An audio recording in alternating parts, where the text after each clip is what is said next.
death, destruction, 5 na sir, 5. Tirahin nyo na sir, 6-1. Sinira-sira nila ang buwan ng Ramadan.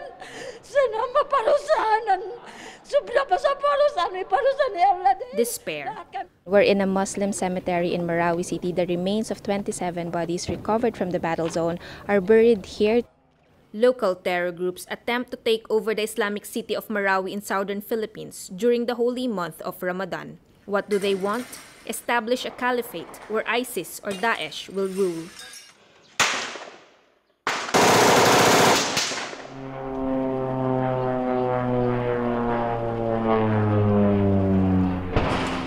It's war. Filipinos against Filipinos.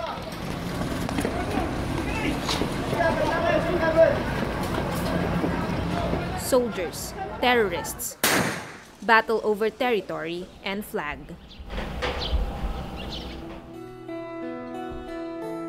President Rodrigo Duterte declares martial law in Mindanao. It's the biggest crisis of his young administration. Armed Forces Chief General Eduardo Año vows to use his new powers to defeat the enemy. We will use the special powers of martial law to defeat this mounted group and other armed groups who have connived to rebel and trying to dismember this part of the territory from the Philippines.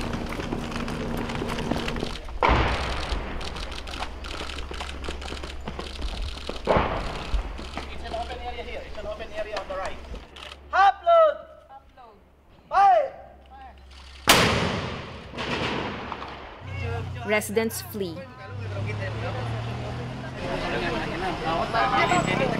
The once bustling Islamic city turns into a ghost town. There's no easy explanation for the tragedy that hits Marawi.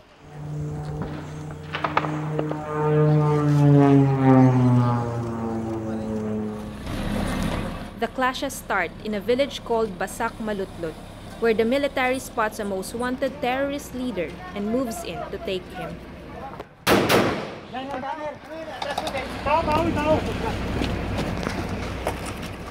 Bullet holes on freshly painted walls show the intense firefight that erupted in this safe house in Basak Malutlut. The Marawi crisis started here. This 4-story building with a red gate was the target of a military raid on May 23 because here they spotted Abu Sayyaf leader Isnilon Hapilon. The first clashes erupted here. ISIS names Isnilon Hapilon its top leader in Southeast Asia.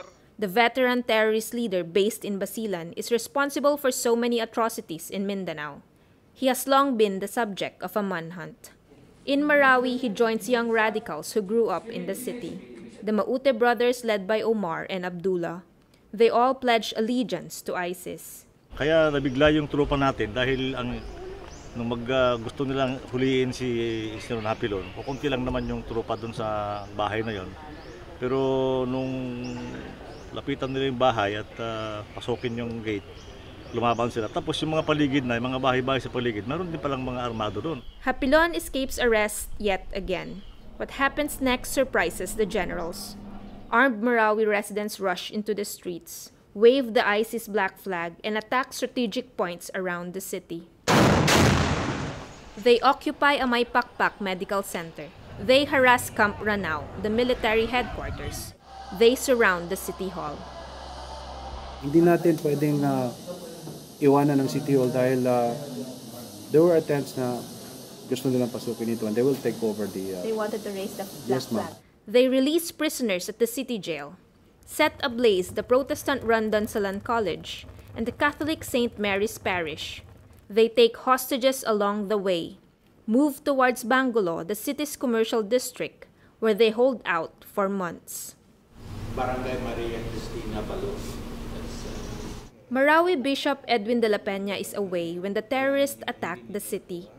But his residence is packed with workers in the middle of preparations for a Catholic fiesta. They were ready captives, when the terrorists came in. They take his right-hand man, Father Chito Suganob, and church staff. Naka-receive ako ng tawag using the cell phone of my secretary. But to my surprise, yung boses ay boses lalaki at saka matapang at saka he was ordering me this to do this and that, no. He was giving me his demands, no, na dapat iparating ko sa military that they declare a ceasefire. The bishop hears crying in the background. The man gives the phone to Father Chito. Si Father Chito, sabi niya, kami ay na-hostage ngayon dito, Bishop. The bishop gets in touch with the military and receives instructions to keep communication lines open. I called back. I was the one who contacted them that I have already relayed the message. Hindi ko na makontak. Wala na. The line was cut off, no? The armed men also target Dansalan College, a Protestant-run school the Maute brothers attended as young boys.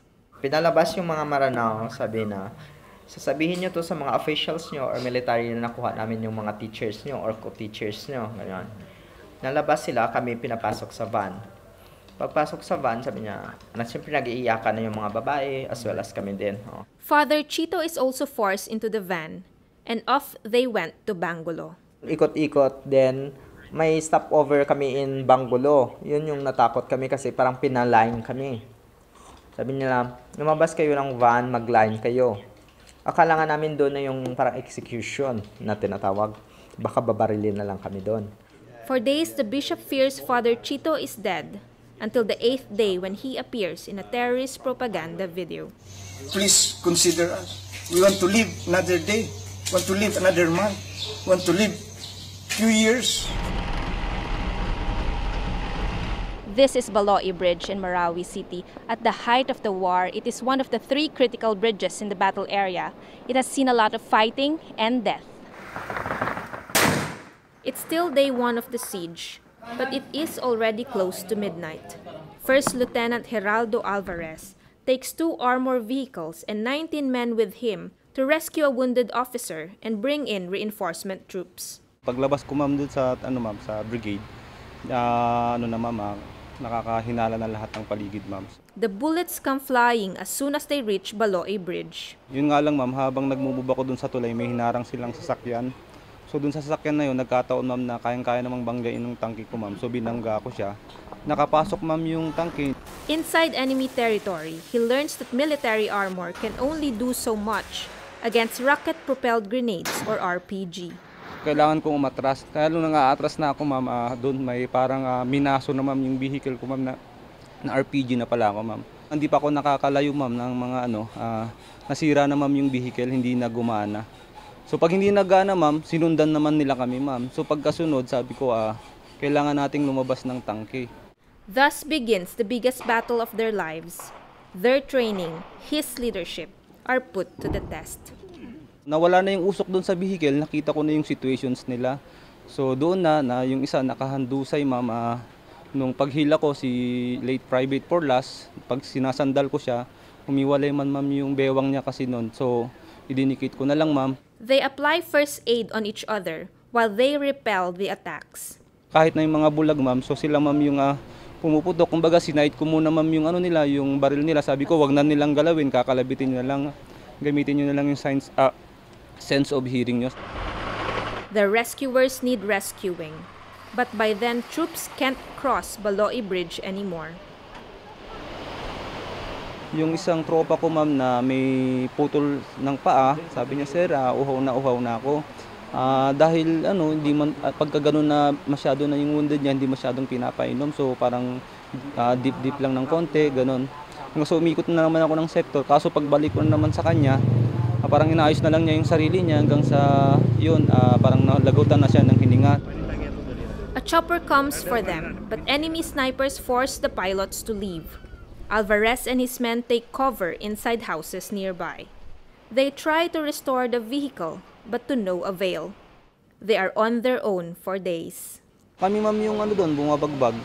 Hanggang sa napagod na ma'am yung yung gunner ko ma'am kasi yung driver jockeying palagi yan, tapos yung gunner sila lang yung bumabagbag doon sa mga snipers ma'am. They run out of bullets. The driver volunteers to get what's left in the other vehicle. Nung isasampa niya na doon sa vehicle, tinamaan siya sa tagiliran ma'am. Nung tinamaan siya tagiliran ma'am, nakapasok pa siya ma'am sa loob ng vehicle.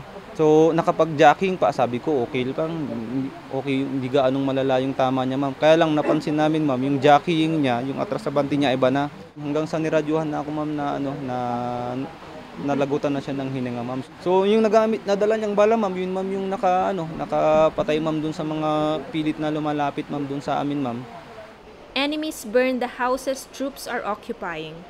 Alvarez loses another man to enemy snipers. Bumalik ma'am yung Air Force, pinakawalan niya ma'am yung rocket niya dun sa north ko, tapos dun sa may east portion ko. So ma'am, at least natamemi ma'am yung mga kalaban dun ma'am. After several failed attempts, rescue finally comes on the 5th day. Sumisigaw sila tropa, hanggang nagpapaulan din sila ng bala ma'am. Bullets rain on them as they move towards the extraction point, where choppers are waiting. Na doon kami nagkita-kita, so yun, halos din na nila kami makilala kasi parang uling na yung itsura ko nun ma'am. Alvarez brings home 15 of the 19 men he brought with him, a remarkable achievement in the battlefield. He is nominated to receive the highest combat award, the Medal of Valor. Feeling ko tinulungan talaga kami ng Diyos kasi parang inilayo kami talaga ma'am sa mga tama ng balas.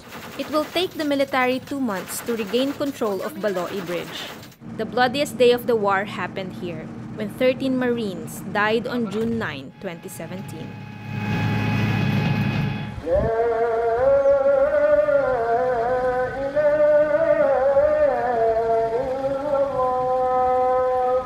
Marawi is notorious for loose firearms. It took a while for residents like Abdul Moheming to realize it isn't the usual rido or clan war anymore. Sana rin na for this na bakbakan. Kaso lang ito, sobra na ito. Noon, mga rido lang, yung patay-patay lang sa daan. Ngayon, nagsobra na ngayon. Marami na napugutan ng ulo dyan sa malatlat. He evacuates on day 5 of the clashes. Sobra na. Hindi na kami makatulog sa putukan. Nagamitan na ng yung mga bomba na malalakas, yung hindi namin kaya pakinggan. But escape is not as easy for others.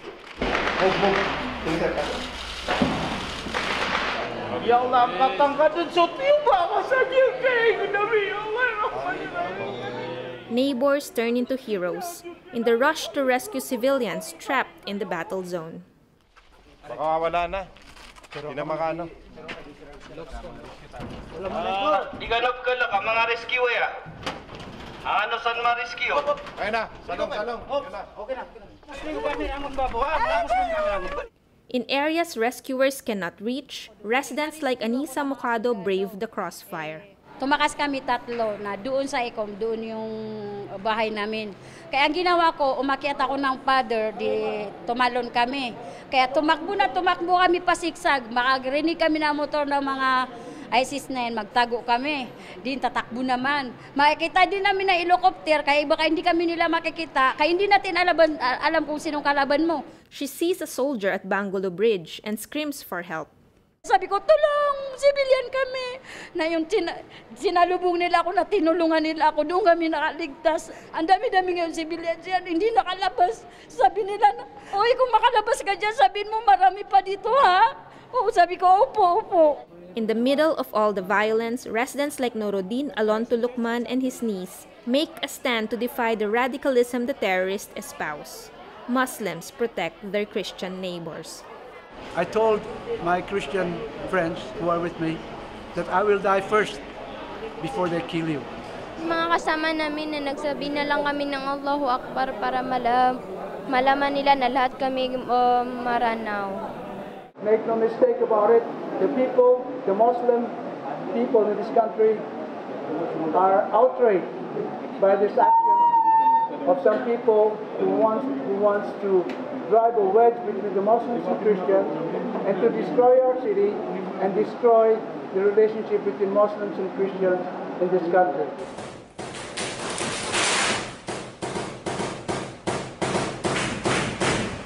Back in the safe house in Basak, Malutlut, the military recovers a video showing Hapilon and the Maute brothers planning the attack, along with Malaysia's most wanted militant, Mahmud Ahmad. It confirms the foreign fighters are in Marawi.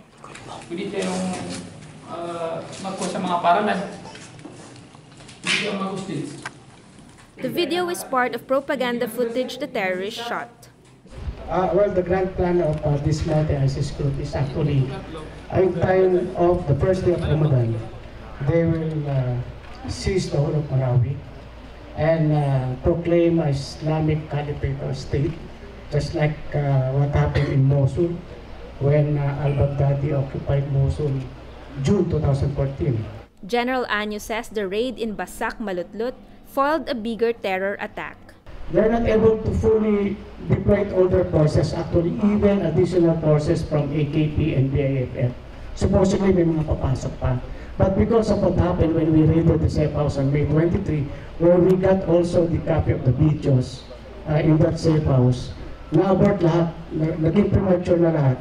But it also shows how much the military underestimated the enemy, despite intelligence reports weeks before the attack.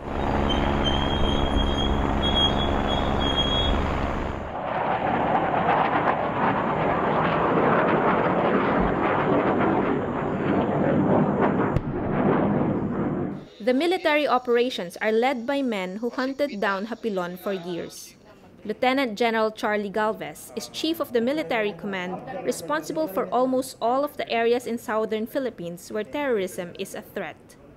Politician Mujib Hataman worked with Galvez when he was a young officer in Basilan. Thank you very much. Si General Galvez po, ang Western Mindanao Commander, nag-brigade commander din ho niya sa isla ng Basilan. Kaya tila ata mainit sa kanya si Isnilon Hapilon. The ground commander in Marawi is his classmate in military school. Major General Rolly Bautista also came from Basilan. Yun sa taas, yun. Wala, tumatago na, nagtago na.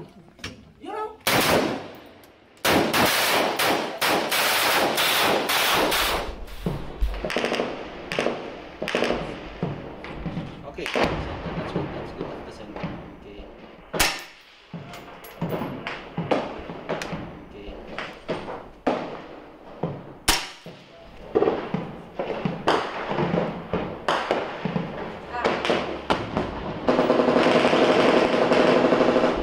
This is how the war is fought here in Marawi City. It is urban warfare. The main battle area is about 200 meters away. The Marines here, who are used to fighting in the jungles, occupy tall buildings, and snipers here bore a hole on the wall so they could have a view of the main battle area.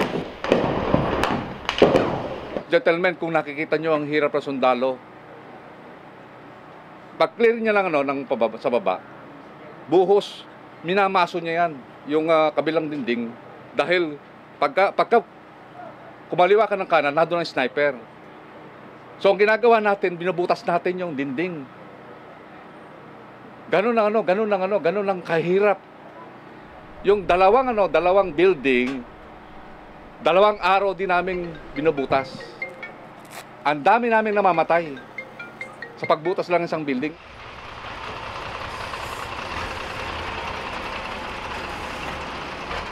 We're looking at the 105mm cannon of the Philippine Army. We are 200 to 300 meters away from the position of the enemies. It's the final push to end the war in Marawi, and from here we can already see the tallest building in the battle area, the C&D center point, where one of the officers of the army was killed.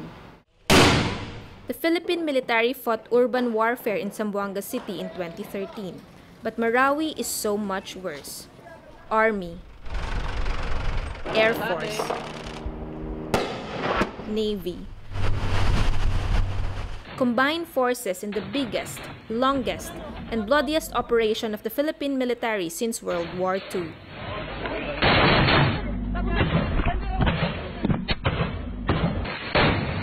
Allies come to help.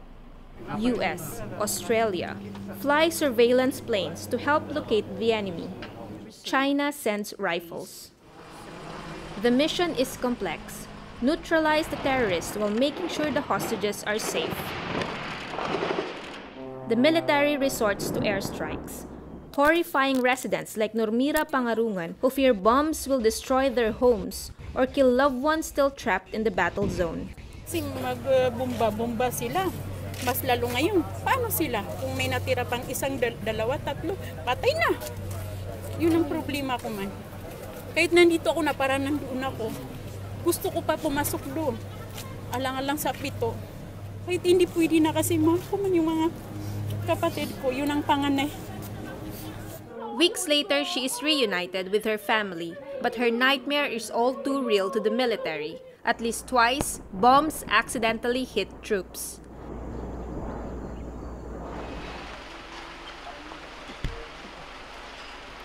The Marawi War forces young officers to grow old beyond their years.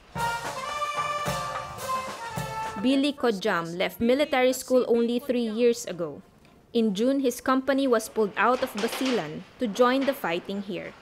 Nanibago ako, ma'am, kasi siyempre wala pa akong masyado yung experience sa urban warfare, ma'am. Ano ba yung pinakamahirap sa urban warfare? Sa urban warfare is sniping, ma'am. Tapos yung labasan nila yung bahay, ma'am, gumawa ng butas, abangan yung butas nila, ma'am. Tapos pag pumasok yung tropa, doon na nila puputukan, ma'am. He won't forget his first battle in Marawi. The mission, clear this green building that served as an enemy stronghold, as shown in videos recovered from the enemy. Nung unang attempt kasi namin, ma'am, is meron pala dyan, ma'am, sa likod. Nakapwesto yung kalaban. Hinintay lang kaming dumikit, ma'am. Then, firefight talaga, ma'am. Yung nangyari. Hindi lang sniping, ma'am. Tapos, explosions din sa mga from M2 o 3 ng kalaban, yung ibang naka-wounded sa tropa namin, ma'am. Colonel Mon Almodovar is Kodjam's battalion commander. Nung mga first days kasi, few days, very strong pa yung defensive ko ng kalaban. And ang na-assign sa amin is i-clear yung dalawang building na matataas doon sa harap, yung pagpasok mo dito, yung nasunog na building na kulay green yung roof. Dito, ma'am, naipit kami dito, ma'am, sa first floor. Pagpasok namin sa first floor, ma'am, is may kalaban na pala sa second floor at saka third floor, ma'am. Pinapasok lang kami sa first floor. Hindi na kami maka-extricate. Ang last option ng mga nilabat ko at saka yung company commander ko, ma'am, is putukan yung second floor at saka third floor habang nag-extricate kami, ma'am. Pinasok yung dalawang tangke, dumikit kami dun sa tangke, ma'am. Then dahan-dahan kami umatras, ma'am. It will take them 4 attempts in a span of 3 days to take the building. Yung tropa namin, pabalik-balik lang, sige, wounded, balik ulit. 1 soldier is killed. Firing. Troops push on and learn new tactics along the way, but so do the enemy. The mosques make good hiding places. We are limited to strike yung mga mosques o kanyonin natin, bombahin natin yung mga mosques. So because of yung ating cultural sensitivities and respect for religion, safe na safe pa rin sila dyan sa ilalim ng mosque, sa basements niya. They also bore holes and dig tunnels. The military can pound buildings with airstrikes, but enemies can move from one building to another using these.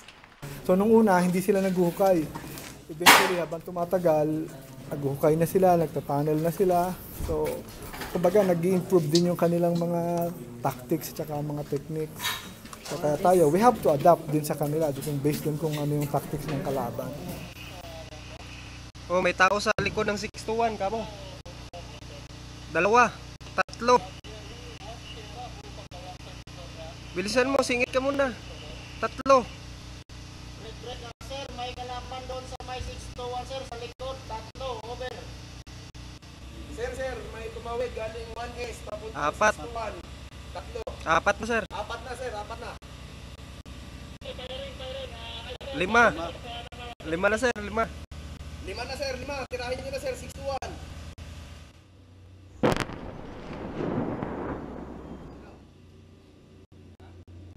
A new problem emerges as troops close in.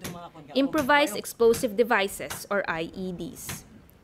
tubok yung suspected nating IED, hindi natin malaman kung anong klaseng ordnance item siya. Pero most probably, remote controlled siya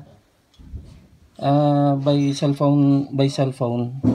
Yung mode of detonation niya is by cell phone. The battle area becomes even more complex. Troops need to move fast to evade enemy snipers, but not too fast or they will trip on these bombs. The death toll rises.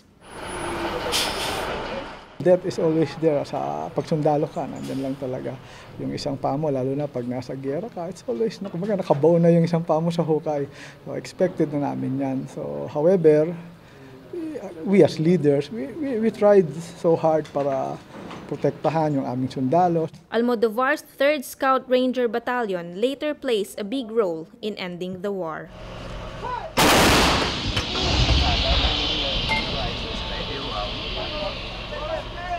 Galing kami sa Buteg, yung sa Kuan. Oo, matagal na yung mga ilang buwan na yung ngayon. Lumikas na yung mga ISIS. Dito sila nag-transfer. Sabi ko, bakit ganito na kahit saan tayong pumunta na may ano? The war against ISIS-linked groups in the Philippines did not start in Marawi. It's in Butig, where the Maute brothers operated for years. It just so happened that the mother is from Butig. Nung napag-isipan nila itong plano nila, dito sila pumunta sa Butig. Nangyari lang siguro, I guess, na dahil malawak yung bundok namin, at saka medyo may kalooban dito sila nagtatago kasi medyo malayong abutin na military. Butig is no ordinary town. It's host to one of the biggest camps of the Moro Islamic Liberation Front, the country's dominant Muslim rebel group. This is how the peace process is connected to the war in Marawi. The father of the Maute brothers was once a member of MILF. He and his sons rejected the political solution the group espouses, the creation of a new Bangsamoro region that will give Muslims wider powers over their land. The Mautes prefer the radical ideology of ISIS and decide to carve their own territory. MILF Peace Panel Chairman Mohagher Iqbal says they work to counter the spread of ISIS ideology. Only the factor of the MILF is preventing the Maute group to recruit so many people to their side. But delays in the peace process erodes the MILF's influence, especially among the young. The leadership of the MILF belongs to the first generation of leaders, and they are advocating for the political resolution of the conflict in Mindanao, which government has not yet complied fully, especially the passage of the BBL. So in terms of moral ascendancy, I think the Maute group is taking something from the moral ascendancy of the MILF. It's become a battle for legitimacy. In 2016, the town that enjoyed relative peace since the MILF embraced the peace process becomes a battle zone once again. We're here at the Municipal Hall of Butig Town in Lanao del Sur. Last week, the Maute group occupied this abandoned municipal building and for the first time raised the black flag of the ISIS. Hapilon joins the Maute brothers in Butig. They receive funding from ISIS.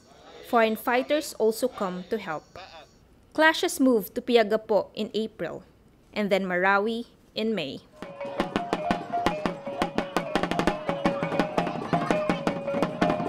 The wedding of Norinsha Basher and Jomar Saumay lifts the spirits of the evacuees at the tent city in the town of Pantar. Sana maayos na ang Marawi para makabalik na kami doon. Wala na yung gera. Life goes on despite the difficult situation in evacuation centers. But it's a long wait for the war to end.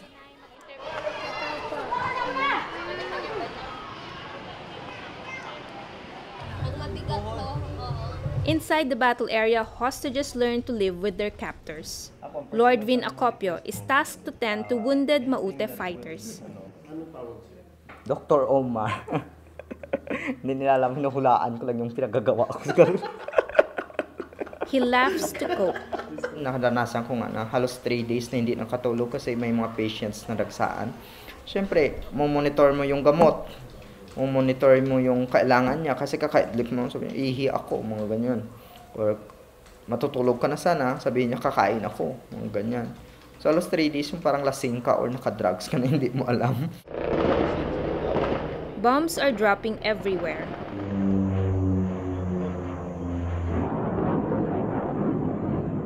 Tanggapin mo lang nasa doon ka sa situation na yun. Kasi wala din magagawa. Kung binubumba kayo dyan, tatakbo ka sa labas, ano nun, di ba? Baka barilin ka din nila. Kasi akala nila tatakbo ka, hindi yung intention mo sana umiwas ka ng bomba. Baka sa isip nila, tatakas ka. One day, Omar Maute finds him crying. Sabi niya, Omar, gawin mo na lang tong trabaho na to. Yung parang humanitarian na, ano ba, dahil kapwa mo sila tao. Huwag mong gawin to dahil captors or terrorists. He meets Hapilon himself. Sabay kami nagdasal eh. Nakakatakot nga syempre yung, alam mo, yung mood nila doon parang ganon, parang mga seryoso, mga ganon. Oo. Pero hindi ko pa doon siya na-recognize na si IH yun. Kasi lately ko lang niya na-recognize nung nakita ko na yung mga news. They learn to pray like Muslims, but all the while they plan their escape. Pero before that, may mga plans na talaga kami ni Father. Inihintay lang namin na medyo malapit lang yung operatives. Kasi mahirap naman na tumakbo ka dyan or tumakas ka na, andun pa pala sa milya-milya yung layo ng mga sundalo.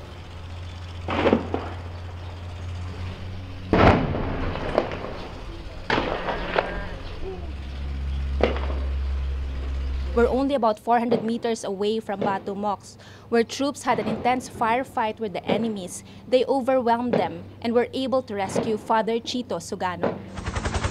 After 117 days in captivity, they are free. Pray for me for trauma healing recovery. Thank you very much. God bless you.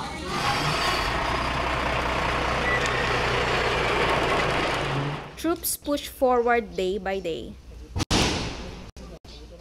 The last of the enemy's strongholds fall one by one.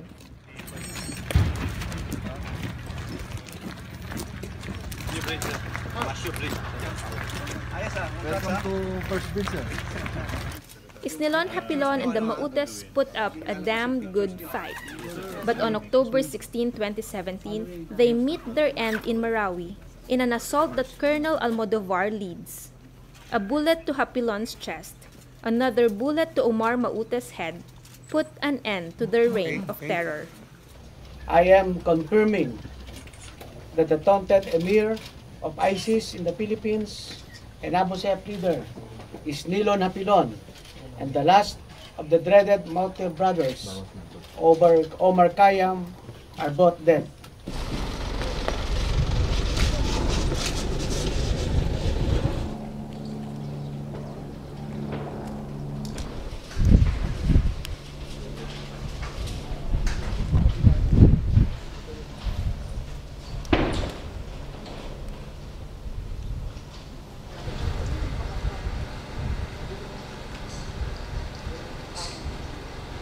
This is what's heartbreaking going inside the battle area. We see how houses are destroyed, and we're seeing human skeletons among the debris, still to be retrieved from the battle area. The crisis is not over. Beyond rebuilding homes and burying bodies claimed by the longest war since World War II, is an urgent cry to address the root cause of conflict. There are boiling issues to resolve to prevent Marawi from happening again here or elsewhere. Carmela Fonbuena, Rappler.